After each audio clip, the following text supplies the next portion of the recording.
Friends, आज की इस वीडियो में हम देखने वाले हैं क्लास 6 चैप्टर 1 पॉलिटी, जिसको बोला जाता है विविधता, भारत में विविधता। ठीक है, तो आज ही मैंने अपना चैनल क्रिएट किया है। यहाँ पे आज मैं आप सबके साथ अपने डेली जो हैंडमेड नोट्स हैं वो आप सबके साथ शेयर करने वाली हूँ। तो प्लीज़ आप सभी मेरे साथ जल्द से जल्द जुड़ जाइए ताकि जो हैंडमेड नोट्स हैं वो आप देख लें, क्योंकि मैंने भी बहुत सारी क्लासेस ज्वाइन करने के बाद ही नोट्स बनाए हैं, तो मैं आपके साथ शेयर करने का काफ़ी मन था। तो अभी आप सब देख सकते हैं, ठीक है। और मेरा नाम जिसका कौर है। चलिए अब हम अपने जो नोट्स हैं उनको रेडी स्टार्ट करते हैं।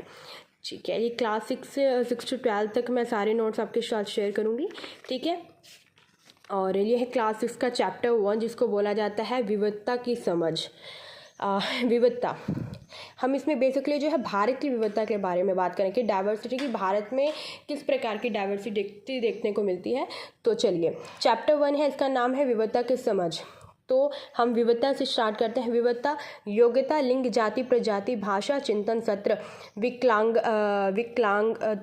विकलांगता, व्यवहार और धर्म से संबंधित होता है। नोट, जब किसी व्यक्ति की बेसिक नीड पूरी नहीं हो पाती ना, तो उसको उसकी असमानता होती, इसे विविधता नहीं समझा जा सकता।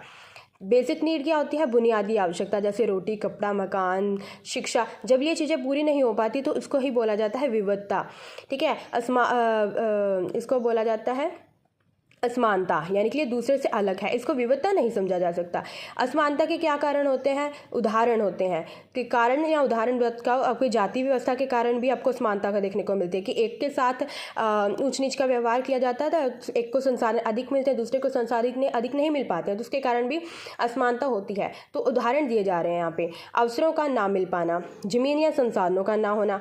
भारत में विविधता की बात करते हैं तो भारत में हमें किसी भी राज्य में, किसी भी जिले में हमें कुछ ही दूरी पर विविधता, असमानता देखने को मिलती है। कुछ ही दूरी पर लोगों के खान पान, रीति रिवाज, त्योहारों, धर्मों में परिवर्तन देखने को मिलता है। इसे असमानता यानी गैर बराबरी ही समझा जाता है, ठीक है। जाति व्यवस्था की बात करते हैं। जाति व्यवस्था असमानता का एक अच्छा उदाहरण है। इस व्यवस्था में समाज को अलग अलग समूहों में बांटा गया है। इस बंटवारे का जो मुख्य आधार होता है वो आधार है कि लोग किस किस तरह का काम करते हैं। लोग जिस जाति में पैदा होते हैं उसे बदल नहीं सकते, यानी कि देखो कि सामाजिक विभाजन जो होता है वो बेसिकली हमारे जन्म पर ही हो जाता है। हमने जिस घर में जन्म लिया है, जिस वर्ण में, जिस जाति में जन्म लिया, हम उसको बदल नहीं सकते, कभी भी नहीं बदल सकते। ये जाति व्यवस्था जो है हमारे मरने तक, हमारे आखिरी सांस तक हमारे साथ चलती है। इसी में हमें रीति रिवाज, सभी परंपराएं इसी से हमें देखने को मिलती हैं। भारत में विविधता की बात करते हैं। भारत विविधताओं का देश है, ठीक है। हमने देखा ना कि कितने प्रकार के धर्मों के, विभिन्न जातियों के, विभिन्न भाषाएं बोलने वाले, विभिन्न कल्चर को अपनाने वाले लोग यहाँ पर रहते हैं, तो इसलिए बोला जाता है भारत विविधताओं का देश है। हम विभिन्न भाषाएं बोलते हैं, विभिन्न प्रकार का खाना खाते हैं, अलग अलग त्यौहार मनाते हैं, विभिन्न धर्मों का पालन करते हैं, लेकिन वास्तव में हम सोचें तो एक ही है, एक ही चीज़ करते हैं, परंतु हमारे करने का तरीका अलग होता है। यहाँ पर क्या कहा गया कि भारत में अलग अलग चीज़ें हैं, लेकिन बेसिकली जो चीज़ें हैं हम करते तो अलग अलग, करने का हमारा तरीका अलग होता है, लेकिन करते सब कुछ हम एक ही हैं। भगवान को सभी मानते हैं, लेकिन हमारी जो पूजा पद्धति करने का तरीका है वो थोड़ा अलग हो सकता है। इसलिए कहा गया है कि हम सब जो करते हैं एक ही चीज़ को करते हैं, लेकिन हमारे करने का जो तरीका होता है ना वो अलग होता है। एग्जाम्पल के तौर पर हम बात करते हैं, भारत की विविधता को दो राज्यों से समझने की कोशिश करेंगे। लद्दाख, आप जानते होंगे लद्दाख को ठंडा रेगिस्तान है, इसके नाम से जाना जाता है। जम्मू और कश्मीर के पूर्व में पहाड़ियों का, लद्दाख की बात करते हैं, का रेगिस्तानी इलाका है। यहाँ पर खेती बहुत कम होती है क्योंकि यहाँ वर्षा बिल्कुल भी नहीं हो पाती, और यह इलाका काफ़ी लंबे समय तक बर्फ़ से ढका रहता है। इस क्षेत्र में बहुत ही कम पेड़ उगते हैं। पीने के पानी के लिए लोग गर्मियों के दिनों में पिघलने वाली बर्फ़ पर निर्भर करते हैं। यहाँ के लोग एक खास किस्म की बकरी पालते हैं जिसे पश्मीना ऊन मिलता है। यह ऊन बहुत ही महंगी होती है, कीमती होती है, इसलिए पश्मीना शॉल बहुत ही महंगी होती है। आपने देखा होगा कि सर्दियों में एक शॉल का नाम लिया जाता है, बेसिकली सर्दियों में ही हम शॉल वगैरह का देखने को मिलती हैं चीज़ें। तो हम देखते हैं कि जो शॉल होता है ना, पश्मीना शॉल, ये सबसे ज़्यादा महंगा होता है। क्यों? क्योंकि जो एक ख़ास किस्म की बकरी से इसका ऊन निकाला जाता है जो बहुत ही महत्वपूर्ण होती है, बहुत ही कीमती होती है, इसलिए जो शॉल होगा वो भी महंगा होता है। लद्दाख के रास्ते से ही बौद्ध धर्म जो है, ठीक है, लद्दाख के रास्ते से ही बौद्ध धर्म जो है तिब्बत पहुँचा। लद्दाख को छोटा तिब्बत भी कहा जाता है। फिर क्या है, तिब्बत का जो ग्रंथ है केसर सागा, तिब्बत का ग्रंथ केसर सागा लद्दाख में काफ़ी प्रचलित हुआ। आपने देखा है भारतीय मैप में सॉरी वर्ल्ड मैप में देखा है कि इस साइड हमारा भारत होता है और इस साइड ऊपर की साइड तिब्बत है। तो लद्दाख और तिब्बत का काफ़ी पास ही का एक कनेक्शन माना जाता है। तो इसीलिए इनका जो कल्चर है थोड़ा आपस में मिक्स हो गया है। केरल की बात करते हैं, हमने देखा कि ऊपर हमने देखा लद्दाख के बारे में, अब देखते हैं हम केरल के बारे में। केरल भारत के दक्षिणी पश्चिमी कोने में बसा हुआ एक राज्य है। यह एक तरफ समुद्र से घिरा है और दूसरी तरफ पहाड़ियों से।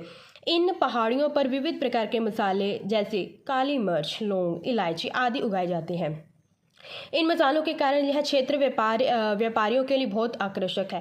सबसे पहले यहूदी और अरबी व्यापारी केरल आए। ईसा मसीह के धर्मदूत जो संत थॉमस लगभग 2000 वर्ष पहले भारत में आए थे।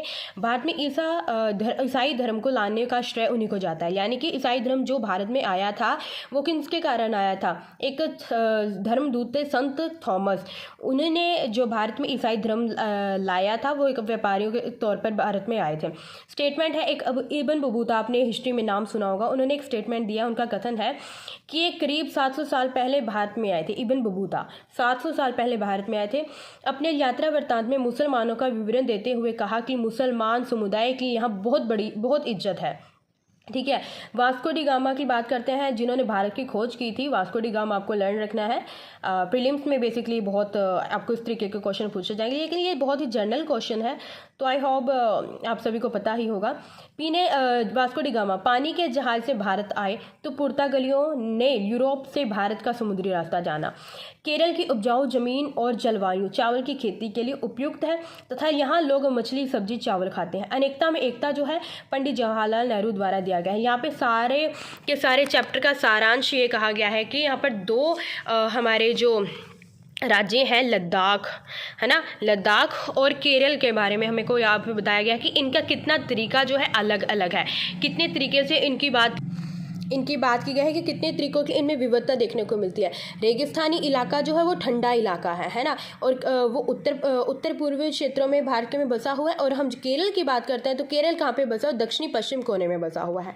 वहाँ पर पीने के पानी के लिए भी लोग जो हैं बर्फ़ पिघलने वाली बर्फ़ पर निर्भर करते हैं। और यहाँ पर क्या है, ये क्षेत्र ही 3 तरफ से पानी से घिरा हुआ है। तो ये सारी की सारी चीज़ इसमें समझाई गई है। आप इसको एक बार अच्छे से रीड करें, पहले बुक को रीड करें, फिर इसके बाद आप इन नोट्स को देखें। मैंने बहुत डीपली और बहुत काफ़ी सारी क्लासेस लेने के बाद मैं अपने नोट्स बनाती हूँ।